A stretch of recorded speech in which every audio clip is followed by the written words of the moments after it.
This channel is no stranger to calling out Psyonix for some of the questionable things they have done to the game. You may have already watched previous videos in this series where I've covered both weird items and weird game design decisions. But today, instead, we're going to focus on a list of things Psyonix hasn't done.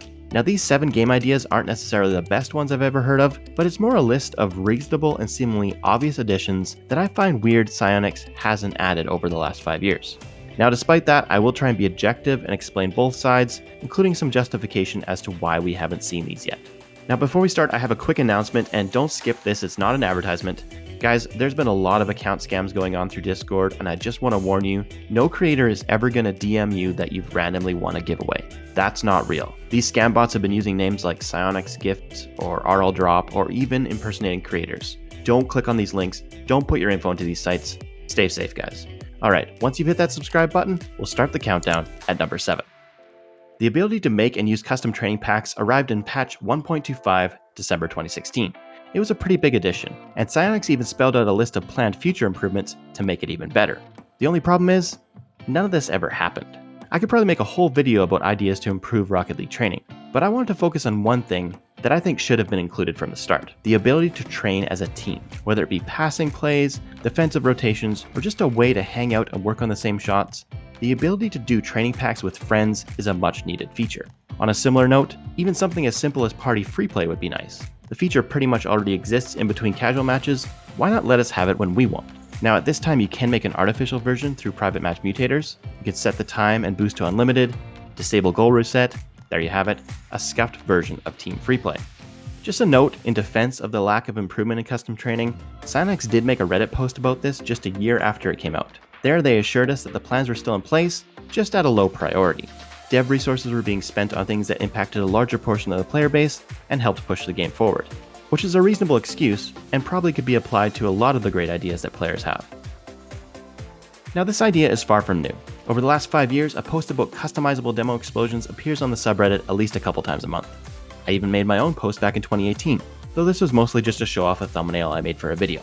It is a pretty obvious cosmetic option that has been neglected to this point. The Batmobile and DeLorean already boast their own unique explosions, so it's not like Psyonix hasn't considered it. But there are a few counterpoints that come up whenever this is discussed. First of all, an explosion that does not blind as much as the original could be seen as pay to win. And I would agree with that, which makes me think maybe just having a selectable word instead of boom would be an option. Think of a demo that says savage or sorry, or even a colored explosion, such as this green one I used for a thumbnail. The one counterpoint I won't accept though, is the idea that customizable demo explosions will make people chase demos. Does a new goal explosion make you recklessly try and steal goals? Does a new boost mean you're going to end up wasting boost because you're looking at it? Probably not. Now at the end of the day, it could start as a bit of a novelty, but new demo explosions won't suddenly make people good at demos. So dodge those suckers and take those wins. And I don't think I need to tell you where to go if you need help with that. The Rumble game mode came out as a casual playlist in September 2016, and since then I think there's been a lot of missed opportunities to revamp and replace power-ups. If you search through Reddit, there's no shortage of player-suggested ideas. One of my favorites being the suggestion of having one Heatseeker shot. Even Leth was recently tweeting his own suggestions, and I thought this reply from Digital Jedi was pretty funny.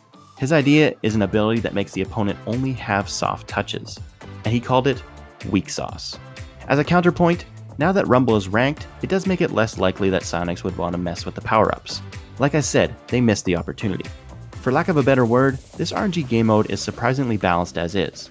There's actually been only one item-related patch in the history of Rumble. A month after release, spikes received a nerf, as they were actually even more powerful than they are now, if you can believe that. Now I know this might seem like a very specific or selfish idea that would only affect a small group of people, but remember, the point of this list is not to talk about the best Rocket League ideas, but instead things I can't believe haven't happened yet. As well as rewarding creators that promote the game, verification could go a long way to prevent impersonation and scamming, not to mention finally stop the endless questions in-game. Also, to add banners or titles are a pretty low-cost addition. The only thing really up for debate here is the requirements to be verified. What do you think they should be? 1 million subs? 100,000 subs? Let me know in the comments below. Demo spawns is really the only RNG element of regular Rocket League. There's 4 spawn locations per team, but which one you end up in is completely random. And that can have a negative impact on your ability to get back into play. Now despite the long-running myth, No, you can't select which side you spawn on with your D-pad, but I think you should be able to make that choice. To go along with that, you could also include kickoff positions. Now this was brought up by one of my Patreons in a brainstorming session for this video. The idea is you could choose who does the kickoff and who goes for boost, and it could really push kickoff strategies in plays to the next level. It also would mean I'd never have to do a kickoff again, which I'm totally okay with. By the way guys, if you want to see the inner workings of video creation, such as the discussions that led to this video, or be one of those people that seem to time travel and comment before a video is live, well make sure you check out my Patreon, that's linked in the description. Alright, this is a big one, especially for you console players. But I do want to look at it from a realistic standpoint.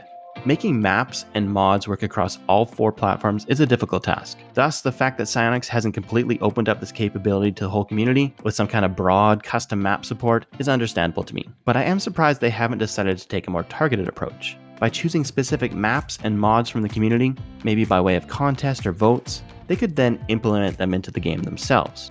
It would obviously take some dev time, but it seems like it would be the perfect compromise for this tricky issue, and also be the first step in seeing if more custom map support is warranted for the future. Come on Psyonix, people are out here making tons of new game modes for you, like the recent Rocket League racing community I highlighted in my last video. This game has endless possibilities, but we need some support to make it available to all. There are over 8,000 tradable items in Rocket League. Why don't we have a system to make trading easier? Now I'm sure every one of us that has traded before knows the pain of searching websites and discords and trying to group up with people. Ugh, it's terrible. Now the item shop has streamlined the ability to get certain items, but Psyonix really could learn from other games that use auction systems, like Madden, FIFA, or even World of Warcraft. Now this isn't a new idea, I was actually even able to find a mock-up on Reddit from back when we used to use keys as currency. I also can't think of many negatives about this besides the dev time and servers that would be required to make it work. If you make credits easier to spend, people are going to spend more credits. And you can even add a buying fee on top of that. But since Psyonix hasn't done this yet, I do know of one Discord that is. Their auction bot is still in beta, but if you want to check it out, make sure you head over to the Board of Shadowy Figures Discord that's linked in the description. That brings to an end my personal list of 7 game ideas that should be in Rocket League by now. Keep in mind, these aren't necessarily the best community suggestions I've ever seen.